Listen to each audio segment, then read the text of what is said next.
ஃபினான்ஷியலில் ஒரு ஃப்ரீடமான ஒரு லைஃப், உங்களுடைய சரீரத்தில் ஃப்ரீடமான ஒரு லைஃப், உங்களுடைய குடும்ப உறவுகளில் ஃப்ரீடம். இந்த 3 விஷயம் ரொம்ப முக்கியமா இருக்கு. ரொம்ப முக்கியம். எந்த ஒரு மனுஷனா இருக்கட்டும், அவன் வந்து அ ஒரு பேச்சுலரா இருக்கட்டும், இல்ல ஃபேமிலி மேனா இருக்கட்டும், யாரா இருந்தாலும், எல்லாருக்குமே முக்கியமான ஒரு 3 விஷயம் இருக்கு. ஏற்கனவே நான் இத பிரசங்கம் பண்ணியிருக்கேன். முக்கியமான 3 விஷயங்கள் அப்படின்னு சொல்லிட்டு. 1 relationship. The first thing is relationship.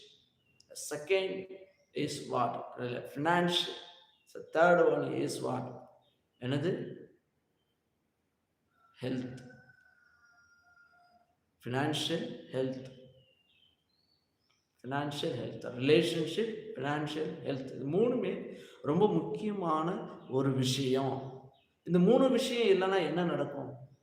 ஒரு மனுஷனோட வாழ்க்கையே கிடையாது. இந்த 3 விஷயம் ரொம்ப முக்கியம். கணவன் மனைவி உறவு,